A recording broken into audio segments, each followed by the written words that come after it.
Monticello, the iconic home of Thomas Jefferson, has welcomed millions of people from around the world who have been able to tour the beautiful home and estate. This time around, I'm going to focus on the entry and the south wing of the house, including, of course, Thomas Jefferson's extraordinary bedroom.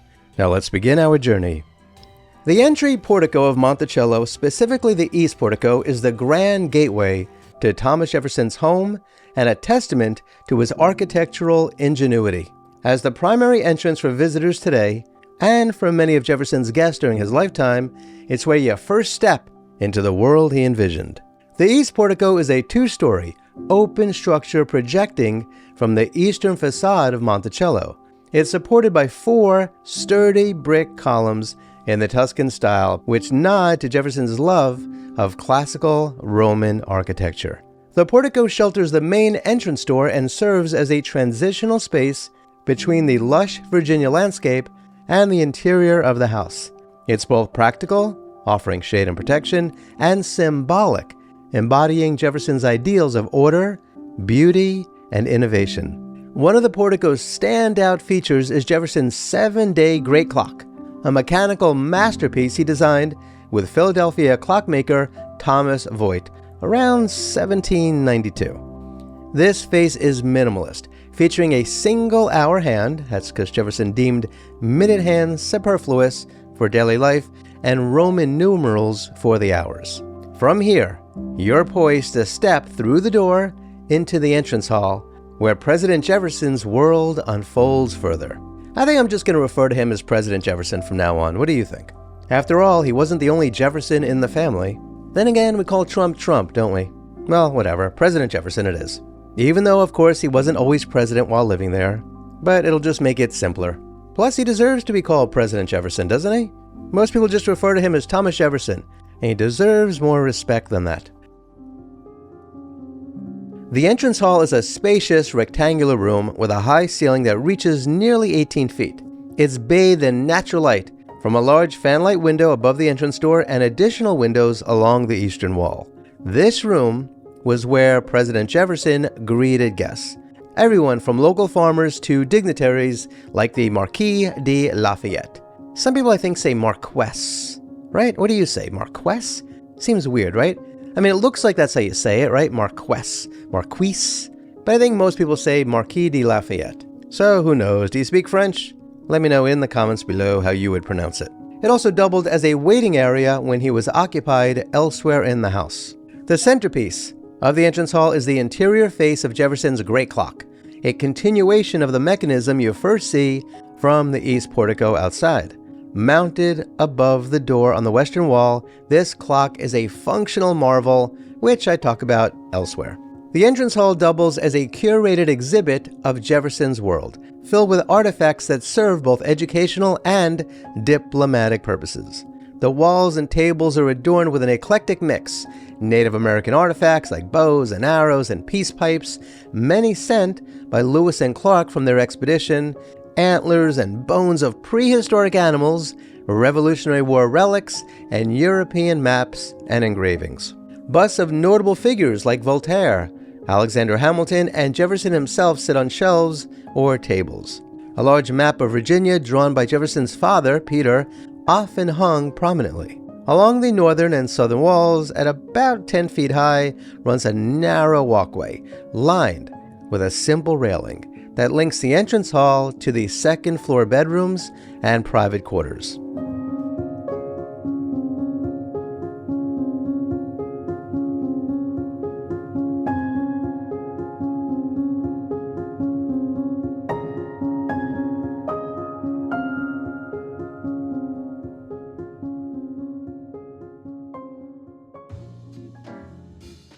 Turning left, you enter a hallway, and to the side of that is the South Square Room. It offers a glimpse into the daily life of the Jefferson family, particularly Martha's role as the de facto mistress of Monticello. As you can see, the South Square Room is a compact, square-shaped chamber measuring about 15 feet by 15 feet.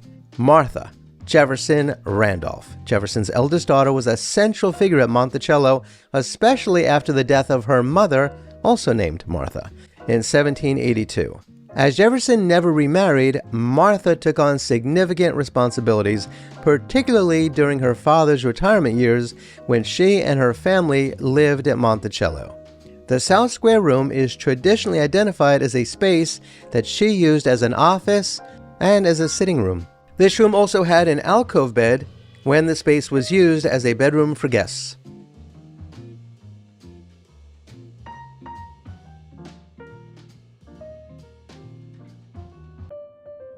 Now check this out, you guys. When you visit Monticello, one thing that stands out is the intense, borderline obsessive focus on slavery. The phrase enslaved people is written everywhere, and it's said by the staff constantly in what seems like a bizarre, unsolicited, social, and maybe politically motivated effort to overshadow the broader beauty and significance of the property and Thomas Jefferson himself. It's almost as if they don't think there's anything else to admire and learn at the estate. I mean, yeah, they'll talk about the clock and they'll talk about this and that, but they're constantly, everywhere you look, left and right and up and down and inside and out, enslaved people, enslaved people, enslaved people. They seem intent on beating any goodwill about President Jefferson into the ground. And it's kind of sad to witness, to be honest. And so it seems to me that while acknowledging the history of slavery at Monticello is important, there's also great value in celebrating the life and career and brilliance of President Jefferson. And thankfully, the library at Monticello offers the perfect place to do just that, highlighting his intellectual legacy amid the estate's fascinating story. Thomas Jefferson's personal library, known as the Book Room, is nestled in the southeastern corner of the main floor.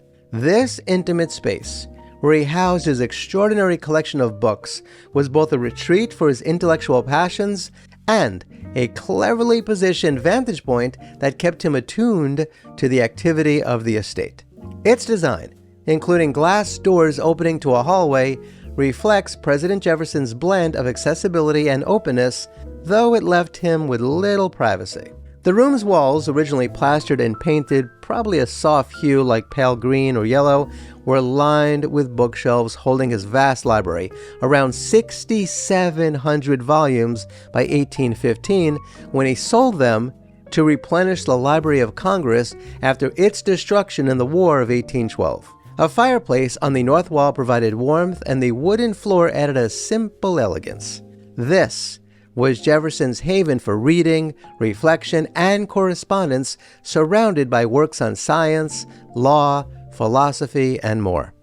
A defining feature of the book room is its pair of glass panel doors, which open into a hallway running north-south through the house. The glass made Jefferson a visible figure. Family members and slave workers or guests passing through the hallway could easily glance in and see him at work. The downside was obvious. He had little escape in his own home from prying eyes. In a house often filled with family, enslaved workers, and visitors, the glass doors turned the book room into a bit of a fishbowl. Jefferson accepted this, perhaps seeing it as a fair exchange for the light and accessibility it provided.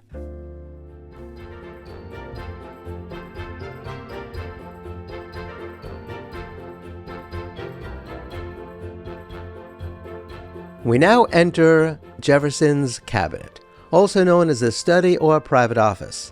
This room was where Thomas Jefferson conducted much of his intellectual and administrative work. The cabinet is a compact rectangular room measuring about 14 feet by 11 feet with a ceiling height of roughly 11 feet. It sits in the southeastern quadrant of Monticello, sandwiched between the bedroom to the north and the south terrace to the south. Jefferson called this room his cabinet, a term borrowed from European tradition for a private study or office. It is here where President Jefferson penned thousands of letters in this room, and where he maintained a vast network of friends and scientists and politicians. His famous polygraph, a device that duplicated letters as he wrote, sat there, doubling his output. He also drafted plans for the University of Virginia, which he founded in 1819. This was the office of an incredibly kind and brilliant man, to whom we owe so much. President Jefferson reserved this space for himself, often worked here in the early morning or late evening when the house was quieter.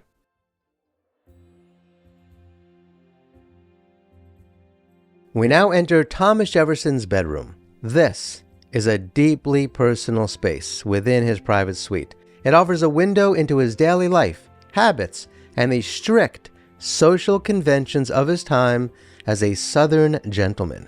It was a sanctuary of privacy, with access tightly controlled, most likely limited to a trusted male servant such as his butler or valet, and certainly not a place where women, especially female servants, would have casually entered due to the rigid propriety of the era. As you can see, President Jefferson's bedroom is a modest, rectangular room approximately 14 by 18 feet. The room's most striking element is Jefferson's bed, set into an alcove cut into the wall between the bedroom and cabinet. Measuring about 6 feet 3 inches long to suit his tall frame, it's a narrow, single bed framed by wood paneling. The door to the right led to stairs, where there was a loft where Thomas Jefferson's clothes were kept, between his cabinet and his bedroom. As you can see, the alcove is open on both sides. That was so Jefferson could rise into the bedroom to dress or into the cabinet to work, reflecting his love for efficiency and quirky design. A large window on the south wall overlooks the South Terrace and Mulberry Row, bathing the room in light and offering a view of the plantation's workings. This orientation aligned with President Jefferson's habit of waking at dawn, or oftentimes before dawn, when he would soon get on his horse and ride around his estate and survey everything on his plantation. A simple fireplace on the west wall kept the room warm, with a plain mantel that might have held a candle or a clock. The room was sparsely furnished: a washstand with a basin and pitcher, a small table or desk, a chair, and perhaps a wardrobe or chest for clothes. Personal items like his razor, spectacles, or a book might have rested nearby. The walls, plastered and painted a soft color, possibly pale yellow or green, were unadorned, keeping the focus on utility. The bedroom was President Jefferson's inner sanctum, and its privacy was fiercely guarded by the social norms of 18th and early 19th century Virginia. You see, President Jefferson's life was not like ours. This was an incredibly wealthy man who lived in a time where self-respect and dignity dictated nearly everything. Unlike today, where people couldn't care less what anyone thinks of them. That was not the case in President Jefferson's time, especially for him. And so the only person who likely ever entered regularly was a male servant, perhaps Burwell Colbert, an enslaved man who served as President Jefferson's butler and valet. Colbert, trained in Jefferson's household, handled intimate tasks like dressing, shaving, or tending the fire. As a Southern gentleman, President Jefferson relied on such a figure to maintain his personal space, adhering to a tradition where male attendants managed private quarters. And by the way, he was related to Sally Hemings. And so, for everybody listening who's obsessed with this story, let me say the following. The cultural code of the time made it unthinkable for a woman, servant or otherwise, to enter President Jefferson's bedroom while he was present, unless under extraordinary circumstances, such as a medical emergency. A woman seen entering or exiting would risk her reputation, and Jefferson, as a widower and public figure, would face scandal. Remember, there were over 600 people living on the estate. Southern society placed immense value on honor and decorum, especially for a man of President Jefferson's stature. His daughters, Martha and Maria, might have visited briefly if he were ill, but even they respected the room's sanctity. The persistent myth that President Jefferson had romantic encounters with female servants, most famously Sally Hemings, in his bedroom or anywhere else, stems from historical speculation, not evidence tied to this space or any other. Let's break it down and dispel it in the context of this room and his identity as a Southern gentleman. For starters, the bedroom's design does not lend itself to clandestine rendezvous. The alcove bed is narrow, built for one. As a Southern gentleman, President Jefferson was steeped in a culture of honor and restraint. After his wife Martha's death in 1782, he vowed not to remarry, a promise he kept, reinforcing his image as a disciplined widower. Entertaining a female servant here or anywhere would violate every norm of his class and era, risking gossip that could and would tarnish his legacy as a statesman. His public life was already scrutinized. He had no incentive whatsoever to invite such scandal into his private quarters. The Hemming story, fueled by DNA evidence linking A. Jefferson, male, to her children and oral histories from her descendants, often imagines trysts in his bedroom or elsewhere. The myth thrives on romanticized fiction, not the bedroom's practical reality. The bedroom feels austere, yet purposeful, a gentleman's retreat defined by simplicity and order. The soft light from the south window, the faint warmth of the fire, and the placement of the alcove bed paint a picture of quiet solitude. This was where President Jefferson began and ended each day all alone, a space reflecting his self-discipline and intellectual rigor. For President Jefferson, his bedroom was a refuge, not a stage for scandal. Its controlled access, likely just Colbert tending to his needs, underscores his adherence to propriety. The myth of flings with female servants here ignores the room's physical limits, the cultural stakes, and President Jefferson's character as a Southern gentleman who valued reputation over reckless indulgence. So, what do you think of the south wing of the ground floor of Monticello? Especially his incredible bedroom. If you were rolling in dough, would you have a bedroom like that? You know I would. Especially that alcove bed. How cool is that? Have you ever been to Monticello, or do you plan on going? Please share your thoughts in the comments below. Kindly remember to like, share, and subscribe, and hit the notification bell. Please check out the links below to learn how to support my research and productions. Kindly be kind to all of our fellow Earthlings, and please do not harm them. And do yourself a favor and go to a local shelter and adopt a cat or a dog or both. You and they will be very glad that you did. Until next time, I wish you safe travels on all your journeys.